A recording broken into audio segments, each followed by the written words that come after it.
नमस्कार दर्शकबिन, Sagarmatha television quiz TV च्याटमा म यहाँलाई हार्दिक स्वागत गर्दछु। जीवराम भण्डारी। आज यहाँहरू सामुन्ने उपस्थित हुनुहुन्छ डाक्टर रविन्द्र प्रसाद पाण्डे।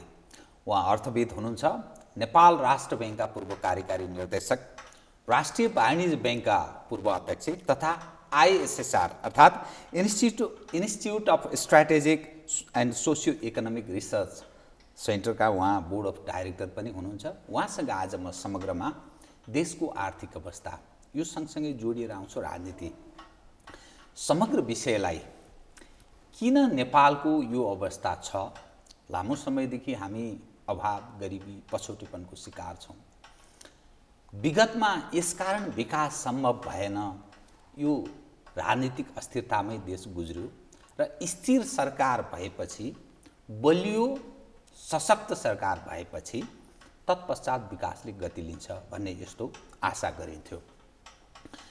नेपालको इतिहासमै भन्नुपर्छ, कम्युनिस्ट पार्टीको स्पष्ट बहुमत, 2/3 बहुमत प्राप्त केपी ओली नेतृत्वको सरकारलाई प्राप्त छ।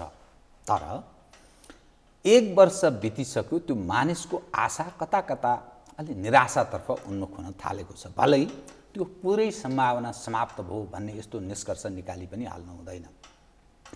एउटा अनुभव प्राप्त व्यक्ति पनि हुनुहुन्छ, शिक्षा सबै हिसाबले, पश्चिमी ज्ञान पनि उहाँलाई प्राप्त छ। त समग्रमा आज म उहाँसँग देशको आर्थिक अवस्थासँग जोडेर राजनीति सँगसँगै यो पनि जोडिएर आउने हुनाले कतिपय विश्लेषणात्मक र कतिपय सूचनामूलक कुराकानी गर्नेछु। सर्वप्रथम म उहाँलाई स्वागत छ यहाँलाई। धन्यवाद। अब म विषयमा प्रवेश कसरी गरेँ भने, यो देश असाध्यै सम्भावना भएको देश भनेर भनिन्छ, अघि विभिन्न प्राकृतिक साधन स्रोतले पनि भरिपूर्ण भनेर भनिन्छ।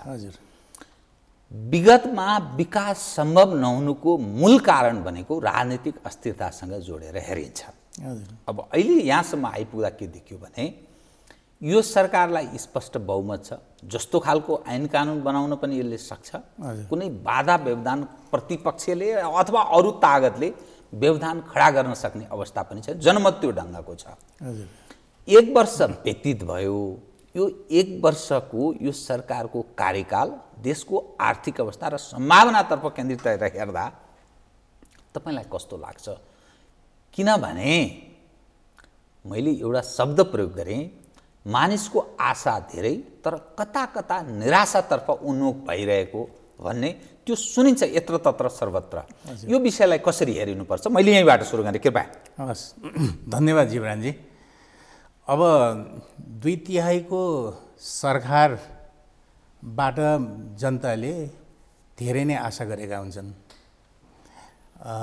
विगतमा आर्थिक वृद्धिको गति चाहिँ तीव्र हुन नसकेको कारणले यो देशमा विकास निर्माण अथवा जनताको लिभिङ स्ट्यान्डर्ड बढ्न नसकेको हो।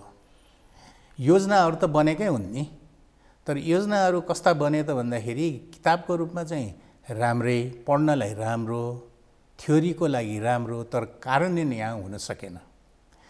अब 2/3 सरकारले सही ढङ्गले योजना बनाएर चाहिँ विकास निर्माणका कार्यहरू तीव्र गतिमा लान्छन्, जनतालाई अलिकति आर्थिक राहत प्राप्त हुने वातावरण सिर्जना गर्छन् भन्ने आशा थियो। तर विकासको गति जुन लेभलमा अपेक्षा गरिएको थियो त्यो पटक्कै हुन सकेन।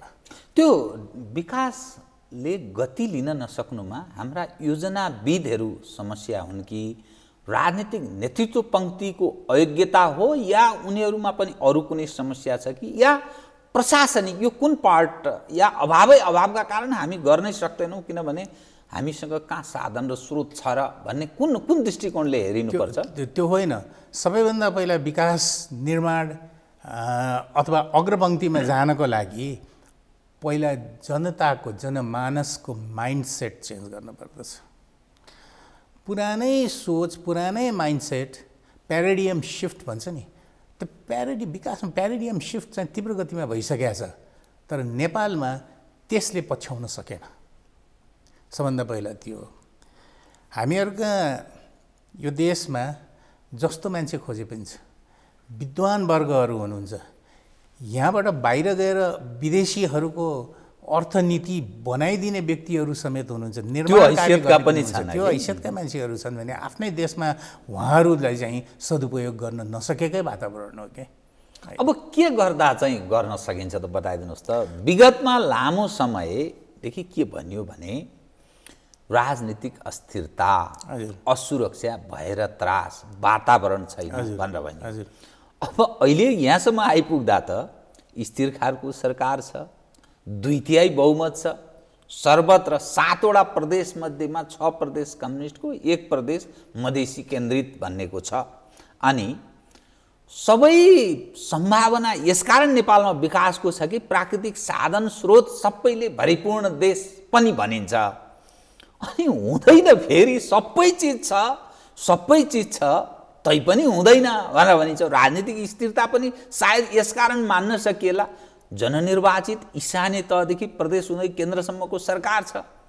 अनि संविधान पनि जारी भयो, संविधान सभा मार्फत संविधान भन्ने त्यो विषय बारम्बार नारा के लाग्छ भने 70 देखिको सपना नेपालीको साकार भयो भनेर एकदम गौरवपूर्वक पनि भनिन्छ। के गर्दा चाहिँ हुने? अब साधन स्रोत मात्रै भएर पुग्दैन, त्यसलाई उत्खनन गर्न सक्नु पर्यो नि, त्यसलाई प्रयोगमा ल्याउन सक्नु पर्यो। त्यसको लागि हामी भन्छौँ नि इन्फ्रास्ट्रक्चरको अभाव भनेर। इन्फ्रास्ट्रक्चर भन्दाखेरि हामीहरूले बाटोघाटो, रेल, बिजुली बत्ती, सिमेन्ट कारखाना आदि इत्यादि मात्रै दिमागमा आउँछ क्या। तिनीहरू इन्फ्रास्ट्रक्चरका बेसिस त डेफिनेटली हुन्, तर इन्फ्रास्ट्रक्चर भन्नाले जनताको माइन्डसेट, काम गर्ने जागर उत्साह गर्न सक्नुपर्ने मोटिभेसन फ्याक्टर, डाइनामिक फ्याक्टरहरूलाई पनि हेर्नुपर्ने हो, जुन चाहिँ अपेक्षित गरेकै जस्तो देखिन्छ क्या। अनि त्यसले गर्दाखेरि काम कसले गर्छ? ह्युमन्सहरूले, मान्छेहरूले गर्ने हो नि। ती मान्छेहरूलाई, ती जनताहरूलाई सही ढङ्गले मोबिलाइज गर्न सकिएन, उनीहरूलाई इच्छुक बनाउन सकिएन कि साधारण भाषामा भन्ने हो भने। त्यो एउटा कुरा हो। अर्को कुरो त्रासको कुरा गर्नुभयो नि, त्रासको कुरो थियो। हेर्नुहोस्, द्वन्द्वकालमा पनि मानिसहरूले अब बम पड्केकै बेलामा त्यो अवस्थाबाट पनि गुज्रेर आएको हौँ नि त नेपाल त। हामी पनि त्यही हेरेरै आएको, त्यसमै फेरि पनि पड्किन थालेका छन् है। तर त्यसलाई एउटा न्यू बनाएर कामलाई अगाडि बढाउन चाहिँ नखोज्या अवस्था पनि थियो है। क्रियाकलापहरू विकास निर्माणका गतिलाई त जुनसुकै बेलामा नै दिन सक्नुपर्छ। हामीले कस्तो विचारले हेर्नु पर्थ्यो त भन्दाखेरि हिजोका दिनमा पनि असहज परिस्थिति छ, ठ्याक्कै यो असहज परिस्थिति अहिले ठ्याप्पै रोक्यो भने पनि त्यसको आफ्टर म्याथ इफेक्ट्स त हुन्छ नि। त्यसकारणले भोलिका 2 वर्ष, 4 वर्ष, 5 वर्ष पनि त्यही असहज परिस्थितिकै चाहिँ रेमेनेन्ट्समा घुमिरहेका हुन्छन्। त्यस कारण अहिलेको लागि हामीलाई के हो त, विगत 5 वर्षदेखि असहज थियो, भोलिका 5 वर्ष पनि असहज हुन्छन् भन्ने बित्तिकै 10 वर्षको स्प्यान त भयो नि। त्यो 10 वर्षको पिरियड चाहिँ हाम्रो नर्मल पिरियड हो भन्ने मनस्थितिले त्यसको लागि स्पेसल अथवा विशेष खालको क्रियाकलाप सञ्चालन गर्ने, विशेष खालका नीति निर्माणहरू चाहिँ अवलम्बन गर्ने र त्यो अनुरूप चाहिँ अर्थतन्त्रलाई अगाडि डोराएर लिएर जाने भएको भएदेखि त्यस कार्य गर्यो भने हेर्नुहोस् न, कतिपय द्वन्द्व पीडित मुलुकहरूले अहिले कहाँ उछिटेर चाहिँ तिनीहरू देशका इकोनोमीहरू चाहिँ कहाँ माथि पुगिसकेका छन्।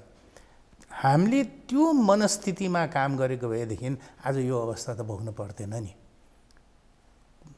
कुरो साफ कुरो चाहिँ के हो त भन्दाखेरि नीति निर्माणहरू बन्छन्, तर समय अनुकूल र यहाँ चाहिँ इम्प्लिमेन्ट गर्न सक्ने अवस्थाको नीति निर्माण चाहिँ बन्न सकेनन्। अन्त कार्यान्वयनमा पनि समस्या छ। त्यो राजनीतिक वृत्त बढी दोषी कि प्रशासनिक या योजनासँग सम्बन्धित व्यक्तिहरू बढी जिम्मेवार हुनुपर्ने? होइन, अब योजनासँग सम्बन्धित व्यक्तिहरू जिम्मेवार हुनुपर्ने भन्ने हामीले हेऱ्यौँ भने योजना त राम्रो बनेका छन् नि, तर राम्रो योजना कार्यान्वयनै हुन्छ भन्ने छैन।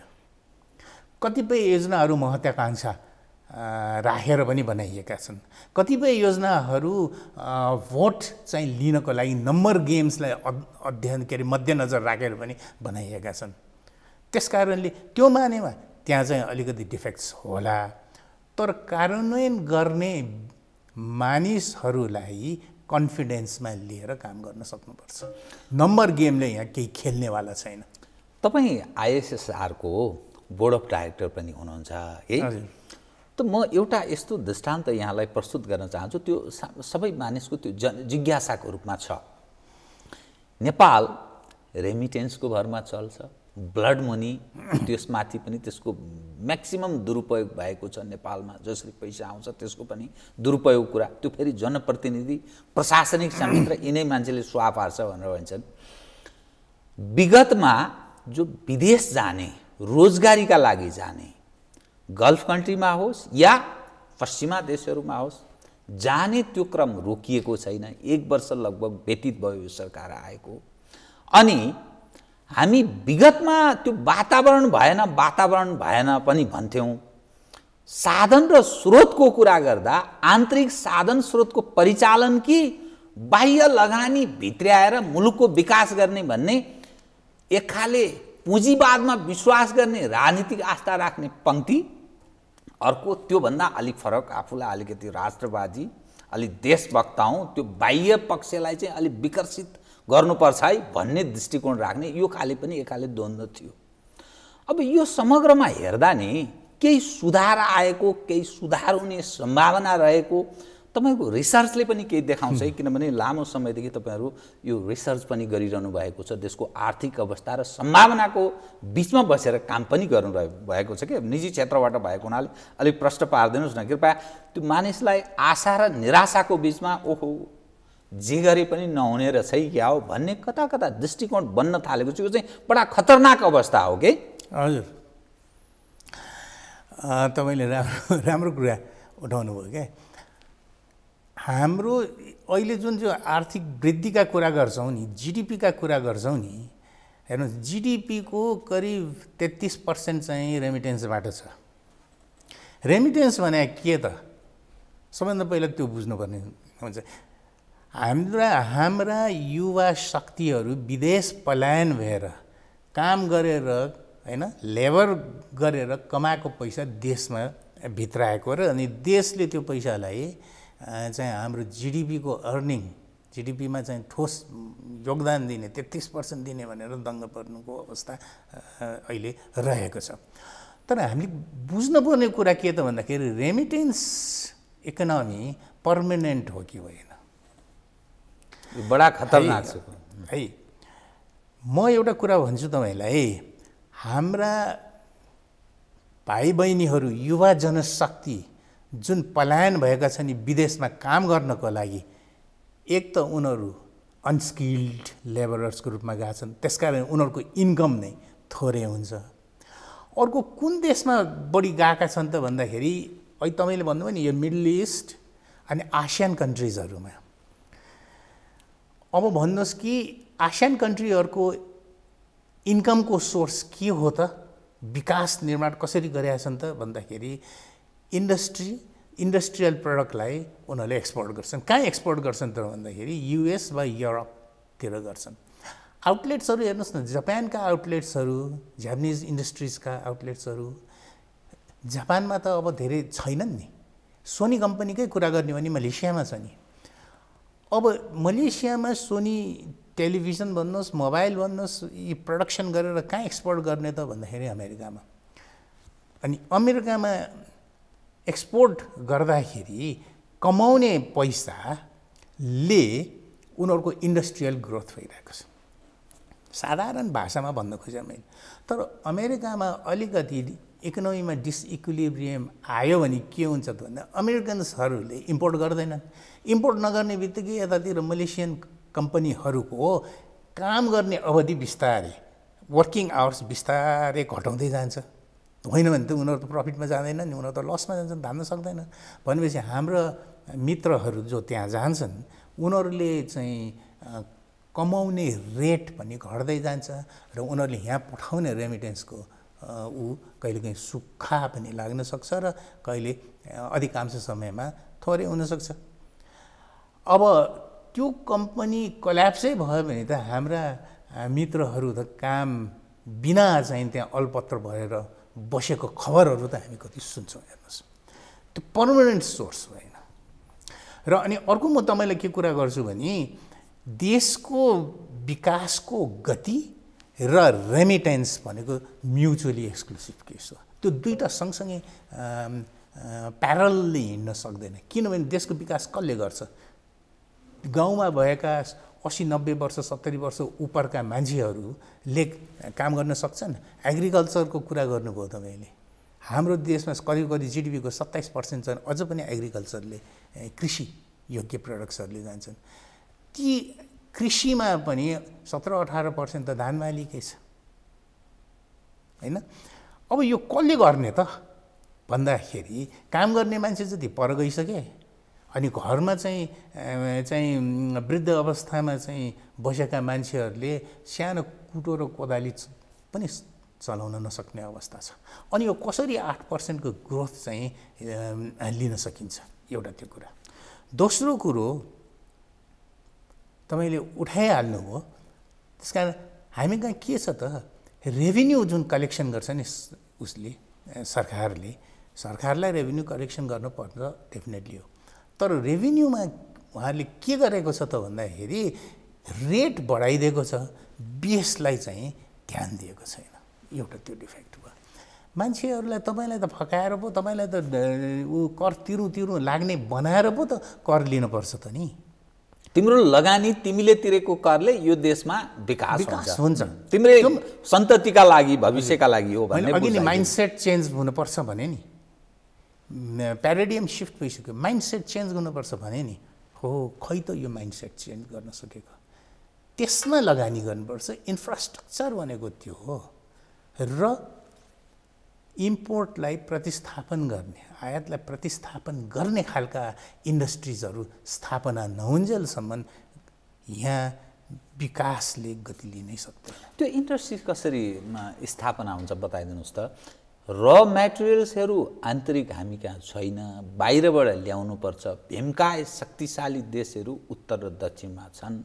उनीहरूको उत्पादन र त्यो क्वान्टिटी र क्वालिटी जुन तहको उत्पादन हुन्छ, हामी त प्रतिस्पर्धा गर्न सक्ने अवस्थामा छैनौँ। त्यसकारण यो म्यानुफ्याक्चरिङ कम्पनीहरू टाट पल्टिने, हामीले चाहिँ उत्पादनमूलक उद्योगहरू स्थापना गर्न नसक्ने, सरकारको नीति पनि बडा खराब भएको, ब्याङ्क ब्याज दर असाध्यै महँगो छ, सहज छैन, फाइल हर ठाउँमा बेइमानी छ, यस्तो दृष्टिकोण राखिन्छ। तपाईँको जुन ज्ञान छ नि, बडा मानिस प्रशंसा गर्छन्। तपाईँ जस्तै क्षमता राख्ने व्यक्ति डाक्टर युवराज खतिवडा अर्थमन्त्री देशको हुनुहुन्छ। त मानिस के आश गर्थे भने ठिक व्यक्ति ठिक पदमा चयन भयो है, अब देशको आर्थिक अवस्थामा सुधार आउँछ, यथास्थितिबाट नेपाली जनताले सुख पाउँछन् भन्ने दृष्टिकोण पनि राखिन्थ्यो। तर त्यस्तो परिवर्तनको आभास पनि पाउन सकिएको छैन। किन भन्ने प्रश्नको रूपमा सधैँ यो जिउका तिउँ रहिरह्यो के। त कसरी हामी उद्योग, तपाईँले जुन विषयको कुरा गर्नुभयो, उत्पादनको कुरा गर्नुभयो, आयात हाम्रो यति बढी छ, निर्यात हामी केही गर्न सक्ने अवस्थामा छैनौँ, कृषि प्रधान देशको कुरा गर्नुभयो, कृषि सारा कृषि त्यो उपज सबै हामी बाहिरबाट आयात गर्छौँ, अनि कसरी सम्भव छ? हेर्नुहोस्, दुईटा छिमेकी मित्र राष्ट्रहरू जो चाहिँ ग्रोइङ, संसारको ग्रोइङ इकोनोमी भन्छौँ नि हामीले, शक्तिशाली चाहिँ आर्थिक दृष्टिकोणले पनि हुँदैछन्। उनीहरूसित प्रतिस्पर्धा गर्ने होइन, उनीहरूसँग कम्पेरेटिभ एडभान्टेज छ। हामी कहाँ कम्पेरेटिभ एडभान्टेज भएका चिजहरूको, वस्तुहरूको उत्पादन गर्नु पर्यो के। सबैभन्दा पहिला केही वर्ष अगाडि, 20-25 वर्ष अगाडि नेपालमा उत्पादन भएको स्टार बियर बेलायतमा एक्सपोर्ट हुन्थ्यो। समय थियो है। बाँसबारी छाला जुत्ता कारखानाका जुत्ताहरू किन्नलाई मित्र राष्ट्रबाट चाहिँ छिमेकी राष्ट्र दक्षिणतर्फको हाम्रो मित्र राष्ट्रबाट यतिकै मान्छेहरू आउँथे है। हेटौँडा कपडा उद्योगको कपडाहरू स्तरयुक्त थियो, ती एक्सपोर्ट पनि हुन्थे भारतमा है। चामल हामीहरूले बङ्गलादेशमा एक्सपोर्ट गर्थ्यौँ। हामी सम्झ्यौँ त नि कति वर्ष अगाडिको कुरा हो र, 20 वर्षै अगाडिको कुरा हो नि। अब अहिले चामलको गेडा पनि हामीहरू आयात गर्छौँ। यो किन भयो त भन्दाखेरि हामीहरूले देशमा उत्पादन गर्न सक्छौँ, उत्पादन गर्न पर्छ भन्ने खालको विचारधाराबाट हामी विचलित भएको हो कि हामी चाहिँ इन्डस्ट्रियलाइज कन्ट्रिजको दाँजोमा एकैचोटि चाहिँ जम्प गर्न खोज्या हो कि, जुन पोसिबिलिटी नै छैन। हाम्रो देशको साधन स्रोतलाई अधिकतम प्रयोग गर्न पर्यो, म्याक्सिमम युटिलाइज गर्न पर्यो। यो त कृषि प्रधान देशै हो, कृषिमा इन्फ्रास्ट्रक्चर खै बिल्ड भएको त। जिडिपी यसपालि अर्थविदहरू के भन्छन् भने जिडिपी 8% को प्रक्षेपण गरेर वर्ल्ड ब्याङ्कले त 6.5 भन्दा बढी जाँदैन भनेर आफ्नो दिइसक्यो। त्यो 6.5% राम्रो कि नराम्रो?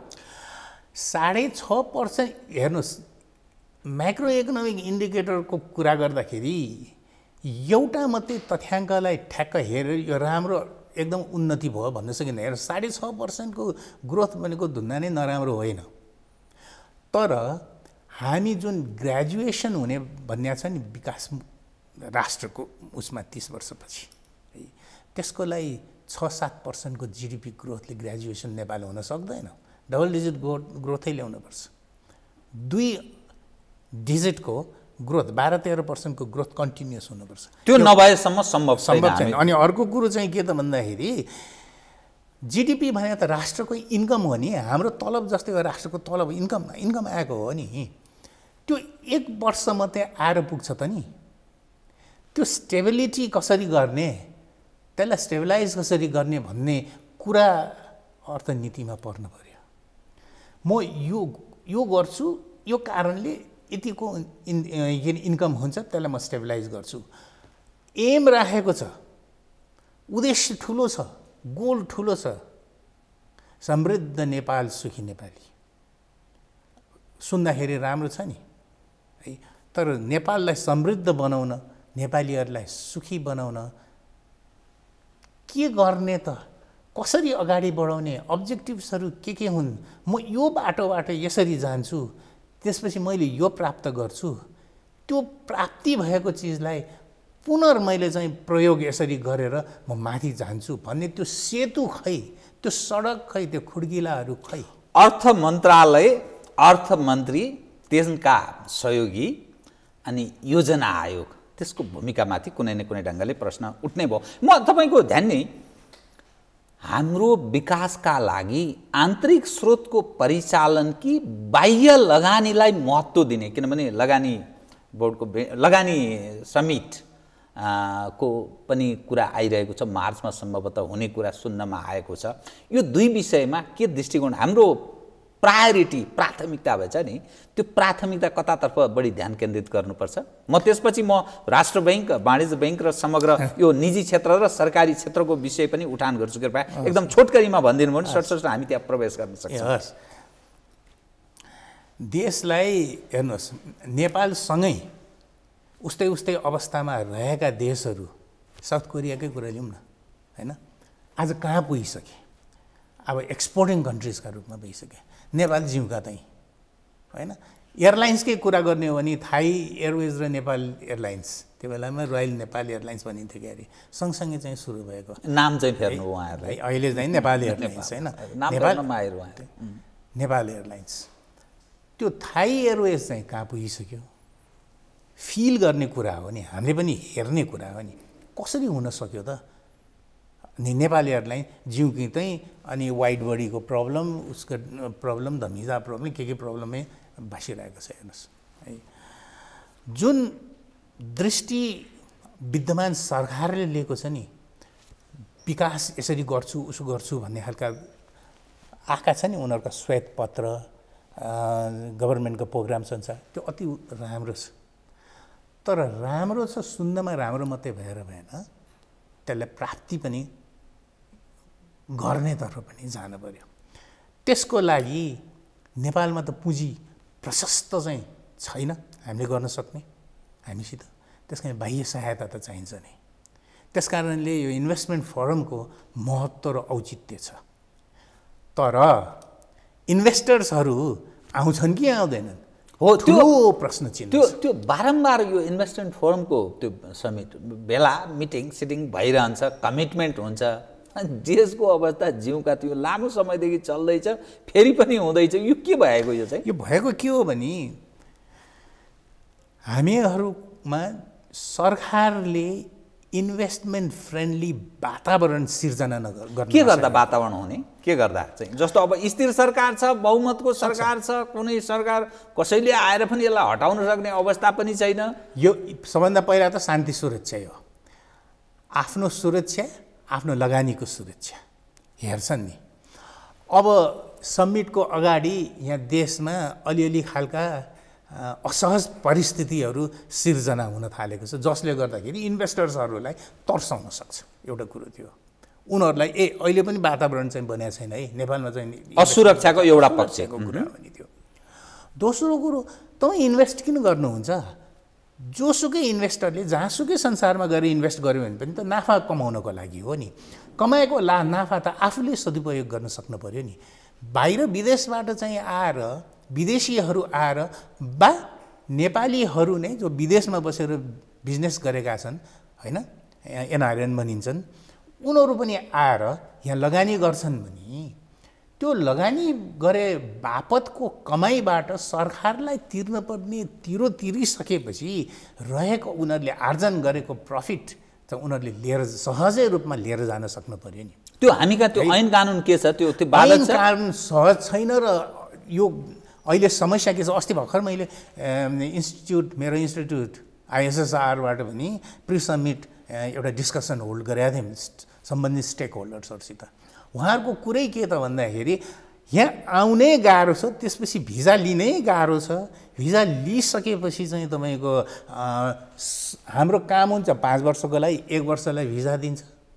हामीले कसरी त्यो गर्ने? यहाँ आएर इन्भेस्ट गर्ने, ठुलै इन्डस्ट्री राख्ने अथवा एजुकेसनमा गर्ने, कुनै सोसल सेक्टरमा गर्ने हो भने, इन्डस्ट्रियल सेक्टरमा गर्ने हो भने यसले त एउटा लामो समय लाग्छ नि। त्यस कारणले हामीहरूलाई लेन्दी छ, त्यस कारण हामीलाई भाइबल छैन, अर्थात् अनुकूल छैन भन्ने उनीहरूको दृष्टिकोण। एउटा चाहिँ वान विन्डो सिस्टम छैन, लेन्दी छ, ह्यारेसमेन्ट बढी छ भन्ने नै निस्केको छ निष्कर्ष। हामीले पनि फिल गरेको थियो। अर्को नियम कानुन परिमार्जन गरेर इन्भेस्टमेन्ट फ्रेन्डली बनाउनु पर्यो। उनीहरूको चाहना के हो त्यसलाई हेरेर नेपालले कतिसम्म गर्न सक्छ त्यो गर्नु पर्यो। हामी के सुन्छौँ त त्यो हुँदैछ त्यो चाहिँ सरकारले गर्दैछ भनेर सुनेको पनि नेपाली जनताले चाहिँ विगत चाहिँ 8-10 वर्षदेखि नै के भएको त बताइदिनुहोस्। Doctor Yuvraj Khatiwada NGO INGO friendly man भनेर बुझिन्छ। बजारको कुरा म गरिरहेको छु, भलै उहाँसँग मेरो पनि चिन्जान त छ। अनि दोस्रो, त्यो वेस्टर्नहरू विभिन्न जो संस्थाहरू छन् नि, ती अर्थसँग जोडिएका संस्थाहरू, त्यसका लागि पनि उहाँ अनुकूल व्यक्ति भनेर बुझिन्छ। तर पनि किन उहाँले गर्न सक्नुहुन्न? या हामी कहाँ संयन्त्र नै यस्तो छ कि के हुने? त्यहाँ व्यक्ति त्यहाँ पुगेपछि केहीले बाँच्छ? होइन, यस्तो तपाईँले सही कुरा के गर्नु भने अहिलेका हाम्रा अर्थमन्त्री डाक्टर खतिवडा नेपालको अर्थतन्त्र बुझ्नुभएको व्यक्ति हो। हामी सँगै बसेर राष्ट्र ब्याङ्कमा काम गरे पनि हो। उहाँ चाहिँ लगानी फ्रेन्डली भन्ने कुरा आयो नि, इन्भेस्टमेन्ट फ्रेन्डली व्यक्ति पनि हुनु हो, उहाँलाई थाहा पनि छ। तर उहाँले चाहिँ मात्रै एकजनाले मात्रै गर्न नसक्नु भएको हो कि उहाँबाट अपेक्षा गरे अनुसारको पनि जुन गर्न प्रयास गर्नुभएको छ उहाँले, तर रिजल्ट देखिरहेको छैन। मैले भने नि नियम कानुनहरू परिमार्जन हुन्छन्, अन द वे छ भन्ने खालको कुराहरू। इन्भेस्टमेन्ट समिट त आइसक्यो नि, रिजल्ट खै यो भयो भन्ने खालको कुरो हो। रिजल्ट नहेरिकन कसैले पनि आएर लगानी गर्नेवाला छैनन्। हेर्नुहोस्, अझै केही कुर्नुपर्ने भयो अर्थात् त्यो समस्याहरू धेरैका बिचमा उहाँ उभिनु भयो। जहाँसम्म अर्थमन्त्रीज्यूको कुरा गर्नुभयो नि, अर्थमन्त्रीले मात्रै एकजनाले मात्रै गरेर यो कुरा हुँदैन, एउटा टिम चाहियो।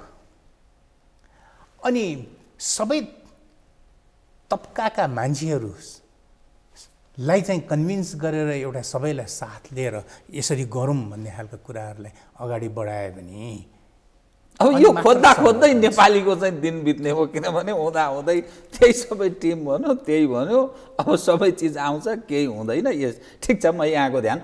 अब तपाईँ राष्ट्र ब्याङ्कको पूर्व कार्यकारी निर्देशक पनि भएको हुनाले राष्ट्र ब्याङ्क त्यो स्वायत्त संस्थाको रूपमा त्यसले निर्वाह गर्नुपर्ने भूमिका उप प्रश्नहरू उठ्ने गर्छ।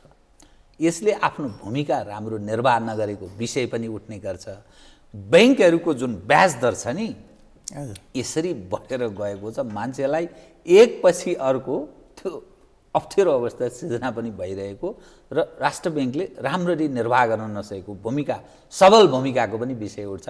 इन्डिपेन्डेन्सीको कुरा पनि उठ्न थालेको छ। यो कसरी हेर्नु भएको छ तपाईँले?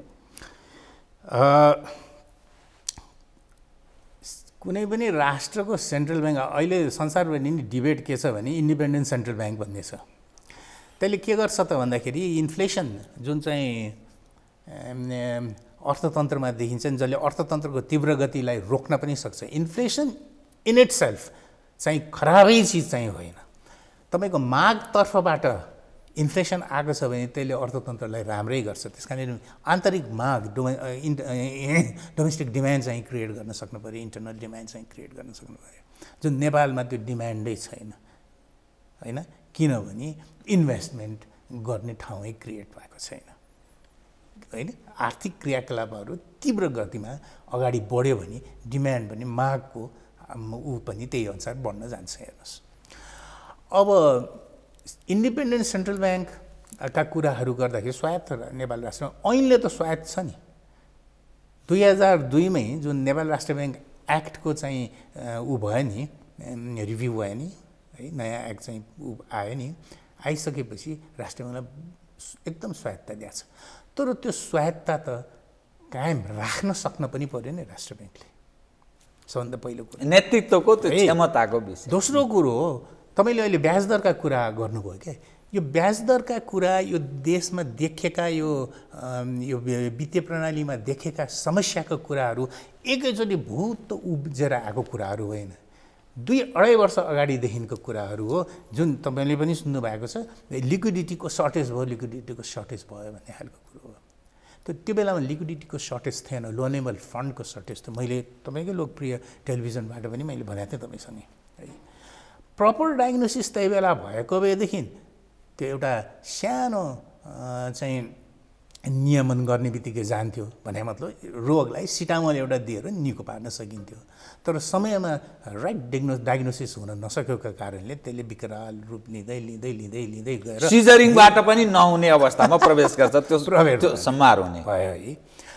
अब अहिलेको अवस्था तपाईँको के त भन्दाखेरि इन्डाइरेक्टली कार्टेलिङ त भएकै हो नि ब्याङ्क्सहरूमा, मिलोमतो गरेर यतिमा ब्याज दर राख्ने भनेकै हुन् नि। त्यो अवस्थालाई त चिर्नु आवश्यकता थियो र नेपाल राष्ट्र ब्याङ्कले कुनै किसिमको इन्स्ट्रुमेन्ट्सहरू युज गरेर हस्तक्षेप गरेकै हो। गभर्नरले बोलाएर, गभर्नर साहबले बोलाएर ब्याङ्कर्सहरूलाई मोरल सुएसन गर्नुभएकै हो, जुन त्यो कार्यान्वयन भयो। त्यो अब बिस्तारै घट्न पर्ने हो ब्याज दर। त्यो त बढेको बढै छ, मानिस परेशान छन्। त्यस कारणले त के भयो त भन्दाखेरि नेपाल राष्ट्र ब्याङ्कको औजार जुन मैले भन्छु नि, ब्याज दरमा चाहिँ उसले नियन्त्रण गर्न सक्ने औजारहरू सही रूपमा प्रयोग ल्याउन सकेको छैन राष्ट्र ब्याङ्कले। नयाँ औजार खोज्न पर्ने हुन्छ। यहाँको एक्जिस्टिङ इन्स्ट्रुमेन्ट्सहरूले काम गरेन भने राष्ट्र ब्याङ्कको भूमिकामाथि कुनै न कुनै ढङ्गले उसको क्रियाशीलतामाथि प्रश्न पनि उठ्यो, उठिरहेको छ। त्यो सबल भूमिका निर्वाह गरोस्, त्यो हामी आश गरौँ ताकि मानिसलाई। अब म कार्यक्रमको अन्त्यतिर आएँ कि तपाईँ राष्ट्रिय वाणिज्य ब्याङ्कको अध्यक्षको जिम्मेवारी पनि वहन गर्नुभयो। निजी क्षेत्रसँग तुलना गर्दा सरकारको कुनै न कुनै ढङ्गले स्वामित्व रहेका ब्याङ्कहरू निजी क्षेत्रसँग प्रतिस्पर्धा गर्न अलि नसक्ने अवस्थामा रहेको, भलै भोलम उनीहरूसँग ठुलो पुँजी सङ्कलन छ, त्यहाँका कर्मचारीहरू असाध्य अल्छे। 1 नम्बर 2, निजी क्षेत्रले जुन ढङ्गले सशक्त अर्थात् त्यो पिपुलसँग असाध्यै समीपमा रहेर काम गर्छ, एकदम फास्ट काम गर्छ, त्यो सरकारी ब्याङ्कहरूको अवस्था त्यो छैन। खालि नाफामुखी भन्ने विषय पनि उठ्ने गर्छ। तपाईँ राष्ट्रिय वाणिज्य ब्याङ्कमा प्रवेश गर्दाको अवस्था छोड्दाको अवस्थाको तुलना गर्नुहोस् त। राष्ट्रिय वाणिज्य ब्याङ्क समाप्तै भयो, अब चल्नै नसक्ने भयो, त्यस्तो दृष्टिकोण पहिलेको समयमा राखिन्थ्यो र म्यानेजमेन्टसँग जोडिएर यो प्रश्नहरू उठ्ने गर्थ्यो। के ठान्नुहुन्छ? के देख्नुभयो तपाईँले? तपाईँ ठिक भन्नुभयो जीवरामजी। राष्ट्रिय वाणिज्य ब्याङ्कलाई म नेपाल राष्ट्रिय ब्याङ्कमा रहँदाखेरि पनि निहालेकै हुँ र त्यसलाई फाइनेन्सियल सेक्टर रिफर्म प्रोग्राम अन्तर्गत यो वर्ल्ड ब्याङ्ककै सहयोगमा नेपालमा फाइनेन्सियल सिस्टमलाई अगाडि लिएर आउनुपर्छ है, त्यसलाई सबल बनाउनुपर्छ भन्ने र त्यसलाई पनि त्यो प्रोग्रामभित्र राखेर त्यसको गतिविधिलाई निहालेर त्यसलाई सबल बनाउने कार्य चाहिँ राष्ट्रिय ब्याङ्क मार्फतै भएको हो है। अब मैले करिब तपाईँले सोधिहाल्नुभयो, करिब 28 महिना जति वाणिज्य ब्याङ्कको राष्ट्रिय वाणिज्य ब्याङ्कको चेयरम्यान भएँ। म जाँदाखेरि ब्याङ्क नाफामा आएको थिएन र समष्टिगत रूपमा भन्ने हो भने मैले छोड्दाखेरि अस्ति 74 वैशाख 19 गतेदेखि मैले अध्यक्ष छोडेको हुँ। त्यो छोड्दाखेरि वाणिज्य ब्याङ्क चाहिँ नाफाको दृष्टिले, नाफा कमाउने ब्याङ्कहरूको दृष्टिले त्यस्तो स्थानमा आएको हो र गत सालको असार मैले वैशाखमा छोडेँ, जेठ असार 2 महिना, असारको भासलात हेर्ने हो भने त्यो पहिलो स्थानमै नाफामूलक भएको हो। अब कुरा रह्यो के त भन्दाखेरि बिग्रेर इन्सल्भेन्ट पनि घोषणा गर्ने कि भनेर 10-15 वर्ष अगाडि सोचेको ब्याङ्क नाफा गर्न सक्ने रहेछ नि, अब त बोनस पनि दिन्छु भनेर अस्ति ब्याङ्कले चाहिँ अनाउन्स गरिरहेको थियो होइन। सही किसिमबाट चाहिँ योजनाबद्ध तरिकाले अगाडि बढ्यो भने चाहिँ हुँदो रहेछ भन्ने पाठ मैले पनि सिकेको छु त्यसबाट। दोस्रो कुरो, राष्ट्रिय वाणिज्य ब्याङ्क, नेपाल ब्याङ्क भन्नुहोस् अथवा कृषि विकास ब्याङ्कै भन्नुहोस् है, अझ म राष्ट्रिय ब्याङ्क वाणिज्य ब्याङ्कमै चाहिँ अध्यक्ष भएको नाताले मलाई बढी त्यो ब्याङ्कको चाहिँ थाहा छ। त्यहाँ कर्मचारीहरू उत्कृष्ट कर्मचारीहरू छन्। त्यो प्राइभेट सेक्टर ब्याङ्क्सका भन्दा केही कम छैन, केही माथिल्लै पनि होला, तर तिनीहरूको म्यानेजमेन्ट त त्यहाँ हामी यसो जाँदाखेरि चाहिँ त्यो सेवामूलक जुन हुनुपर्ने निधाएर बसिरहेको त्यो काममा अल्याङ टल्याङ, त्यो निजी क्षेत्रका ब्याङ्कसँग पनि हामी सम्पर्कमा रहन्छौँ, निरन्तर काम त भइ नै रहन्छ। निजी क्षेत्रका मानिसहरूमा जुन क्रियाशीलता छ त्यो सरकारीमा सायद ढुक्क जागिरको ढुक्क भएर होला, त्यो भाइब्रेसन चाहिँ ल्याउन सकिएको अझै छैन। त्यो भाइब्रेसन जुन ल्याउन पर्ने हो त्यो चाहिँ अझै ल्याउन सकिएको छैन, तर बिस्तारै गति चाहिँ लिएको छ र त्यहाँ चाहिँ उत्कृष्ट मैले भने नि, अहिले त अब धेरै युवाहरू पनि नयाँ टेक्नोलोजी सिकेर आएका युवा ब्याङ्कर्सहरू पनि भइसकेका छन् त्यहाँ है। तर डिसिजन मेकिङ प्रोसेसमा चाहिँ अवश्य तपाईँले भने जस्तै के छ त भन्दा त्यहाँ अलिकति लेथर्जिक छ, बोर्ड इन्डिपेन्डेन्ट छैन। हेर्नुहोस् समस्या छ। म कार्यक्रमको ठिक अन्त्यमा आएँ, आधा मिनटमा सकिदिनुहोस् कृपया है। यो हाम्रो जुन अवस्था छ नि, 60 लाख लगभग पलायन हुने, देशमा रेमिटेन्सले मुलुक चल्नुपर्ने, अनि समग्र जुन तस्बिर हेर्दाखेरि ए बाबा यो केही गर्दा पनि नहुँदो रहेछ, के गर्नुपर्ने भन्ने दृष्टिकोण सधैँ मानिस बनाउँछन् कि त के सुधार जरुरी छ, के गर्नुपर्छ, तपाईँको अनुभवले के देखाउँछ, तपाईँको ज्ञानले के भन्छ, जसका कारण हामी कहाँ विकास र नेपालीहरू यही गरी खाने अवस्था सिर्जना होस् भन्ने के गरिनु पर्ला? म त 3टा चिज, एउटा हाम्रो एजुकेसन, हाम्रो शिक्षा नीतिमा सुधार ल्याउनु पर्छ, शिक्षा नीति एक है। दोस्रो, यी व्यक्तिहरूको युवाहरूको माइन्डसेट चेन्ज गर्नु पर्यो, देशमै चाहिँ काम गर्नु, माइन्डसेटको कुरा चेन्ज गर्नु पर्यो।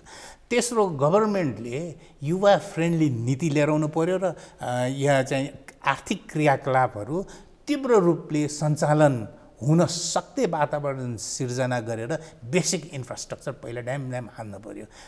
एकदम चाहिँ कहाँबाट आकाशबाट चाहिँ रेल चढाउने माइक्रो गराउने चिजहरूको आवाज दिनुभन्दा रियलिस्टिक चिजहरू म यहाँदेखि गोरेटै बाटो भए पनि बनाइदिन्छु, पूर्व पश्चिममा रेल चलाउँ न पहिला, काठमाडौँको रिङ रोड वरिपरि मेट्रो चलाउँ न पहिला, त्यो त सजिलो छ नि। ती कुराहरू गरेर एउटा मोटिभेसनल एस्पेक्ट चाहिँ जनतामा क्रिएट गरिदिनु पऱ्यो, विश्वास जागृत गराइदिनु पऱ्यो।